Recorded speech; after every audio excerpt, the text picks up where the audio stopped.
How's it going, everyone? After the draft, the Packers ended up signing 12 players as undrafted free agents, bringing their roster total to around 88. And it's a probably good idea to kind of keep track of some of these players, or at least have an idea of who we've signed. Because around the league, and especially within the Packers organization, it seems like any player has a chance to kind of just show up and obtain a roster spot. We even had it with Allen Lazard, who was an undrafted free agent.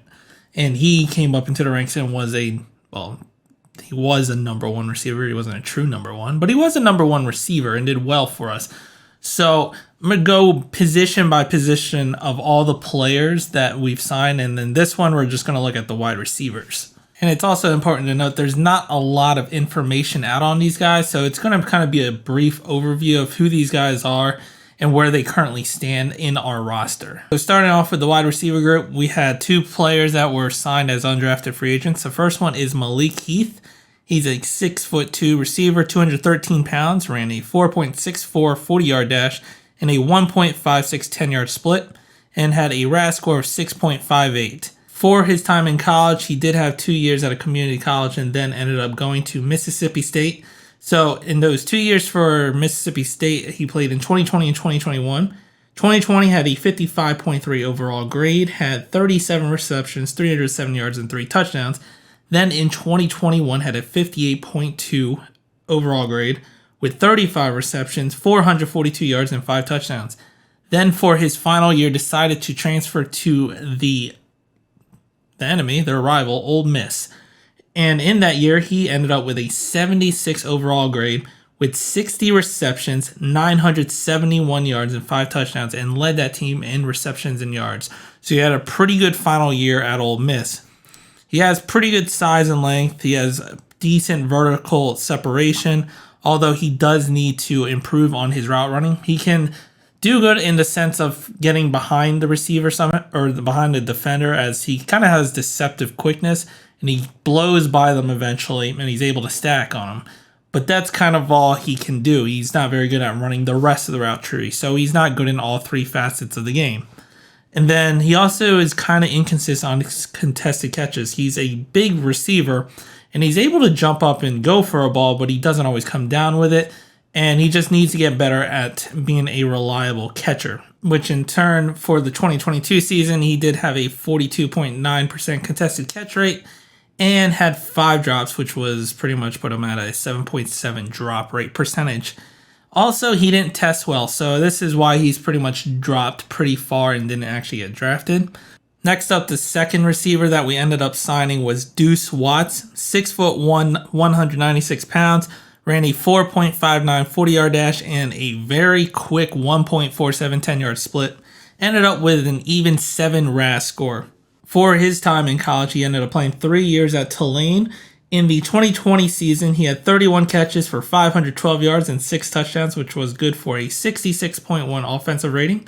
In 2021, had 21 receptions for 331 yards, 3 touchdowns, and good for a 62.5 offensive rating. Then in his final season, he had 33 receptions, 652 yards, 8 touchdowns, which was good for a 67 offensive rating. So, not the greatest of stats, nothing that blows your mind on paper or any of that, and it makes sense. They are undrafted free agents. But this player, he has nice length. He's a very competitive receiver. He has very quick last second and strong hands. Unfortunately, the reason he's dropped, he's had very underwhelming production. Like, he had 31 receptions, 21-33 for a total of 85 receptions in a 3-year span.